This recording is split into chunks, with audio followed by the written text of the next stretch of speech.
તારીખ 25/12/2024 અને આજના મુખ્ય સમાચારોની વાત કરીએ તો સૌથી પહેલા સમાચાર સામે આવી રહ્યા છે કે નવા વર્ષને લઈ લાઇટ બિલ ઓછું. તો કે નવા વર્ષની ભેટ આપવામાં આવી છે કે ગુજરાતના તમામ ગ્રાહકો માટે ગુજરાત સરકારે મેરી ક્રિસમસ ગિફ્ટ આપી છે.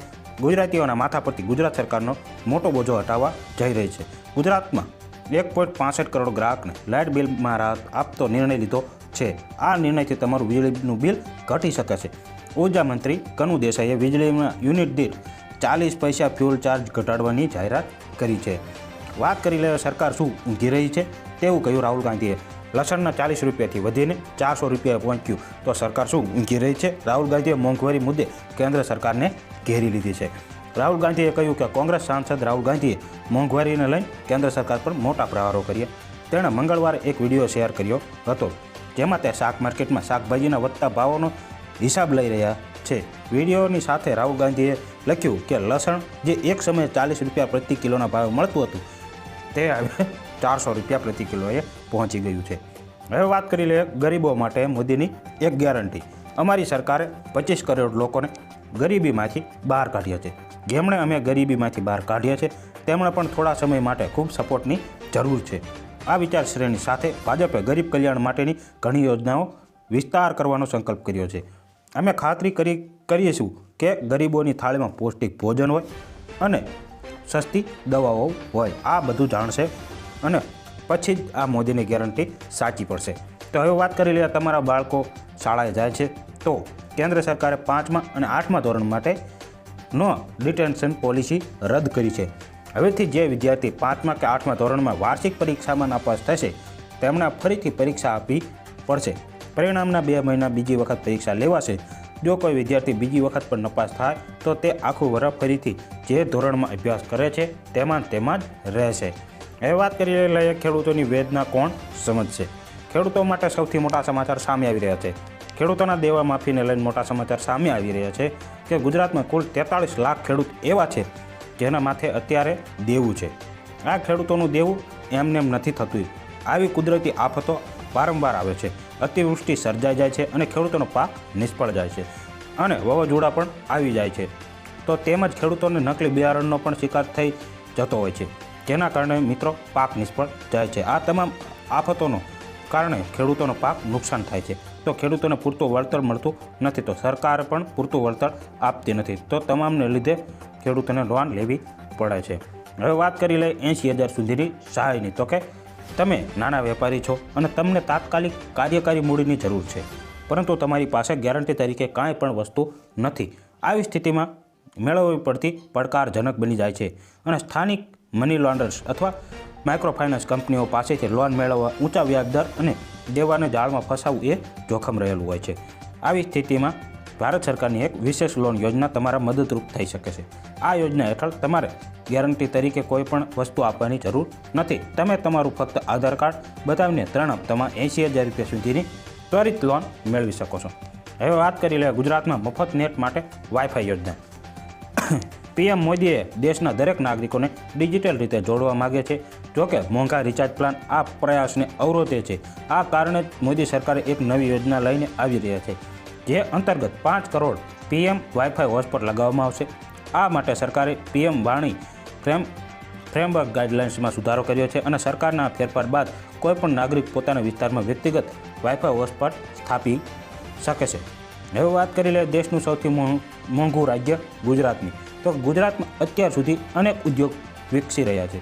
ભારતનો સૌથી વધારે વિકસિત રાજ્યની યાદીમાં પણ ગુજરાતનું નામ આવે છે. પરંતુ ગુજરાતમાં રહેવા માટે કેટલા રૂપિયાની જરૂર પડે કે જેનાથી તમે સામાન્ય જીવન જીવી શકો?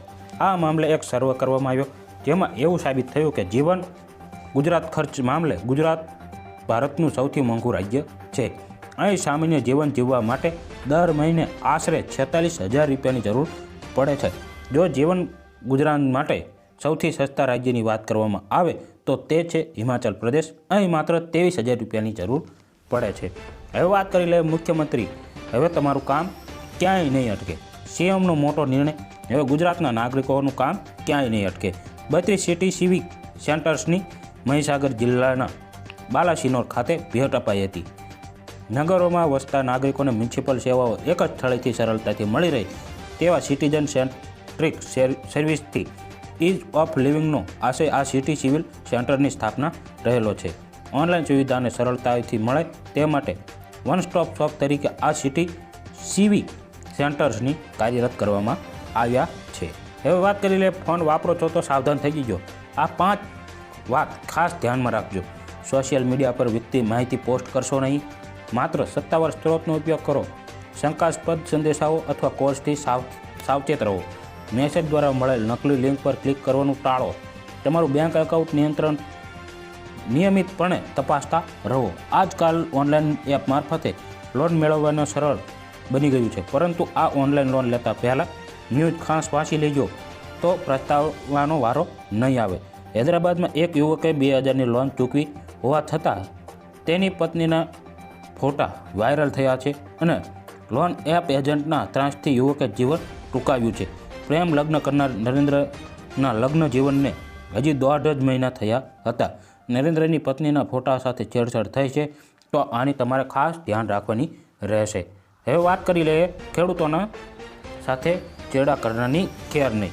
બજારમાં ખેડૂતો સાથે છેડા કરવાવાળી ઘણી કંપનીઓ ચાલી રહી છે, જેના કારણે ખેડૂતોને ઉપજમાં મેળવવામાં સમસ્યા જોવાનો વારો આવે છે. તો તે કંપનીઓએ ખેડૂતોને ખાતર, બિયારણ અને જંતુનાશકના નામે નકલી પ્રોડક્ટ આપી રહી છે, જેથી ખેડૂતોનો પૈસા તો બગડી જ રહ્યા છે, સાથે તેઓનો પાક પણ નિષ્ફળ પામી રહ્યો છે. તો ખેડૂતો દ્વારા કરવામાં આવેલ ફરિયાદને જોતા હવે કેન્દ્ર સરકાર એક્શનમાં આવી છે.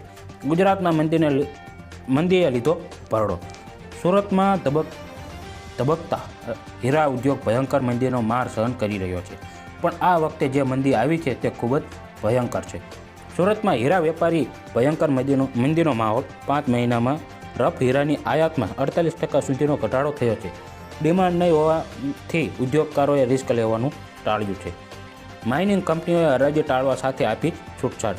હરાજી ટાળવા સાઇટ હોલ્ડરને પણ છૂટછાટ આપી દેવામાં આવી છે.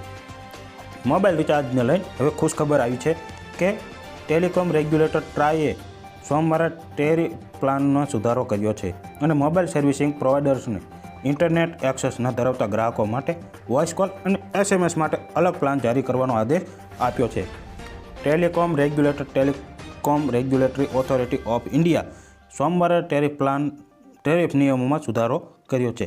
આ અંતર્ગત મોબાઈલ સર્વિસ પ્રોવાઇડર કંપનીએ ડેટાનો ઉપયોગ ન કરતા ગ્રાહકો માટે માત્ર વોઇસ કોલ અને SMS માટેનું રિચાર્જ કૂપન આપવા પડશે. હવે વાત કરી લે PM ફસલ બીમા યોજના.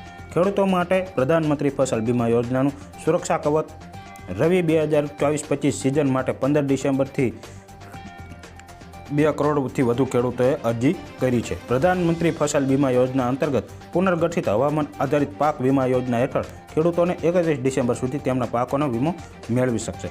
રવિ પાક માટે ખેડૂતો દ્વારા ચૂકવવામાં આવતું પ્રીમિયમ દર 1% છે અને વ્યાપારી પાકો માટે પ્રીમિયમ દર 5% છે. જે ખેડૂતો પોતાના પાકમાં ફેરફાર કરવા ઈચ્છે છે તેઓને 29 ડિસેમ્બર 2024 સુધી બેંકની લેખિતમાં આપી શકે છે.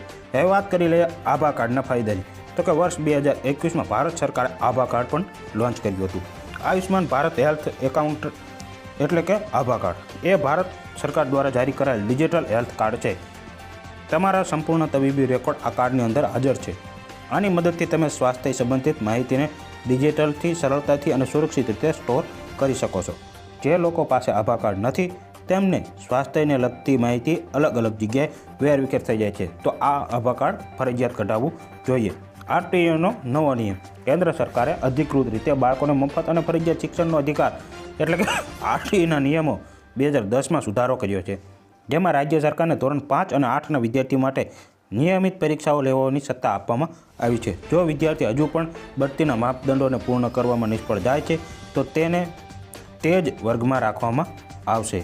તો કેન્સરની રસી પણ તૈયાર કરવામાં આવી છે. રશિયા દ્વારા કહેવામાં આવ્યું છે કે આજે સમગ્ર વિશ્વ કેન્સરની જેવી ગંભીર બીમારીથી પરેશાન છે.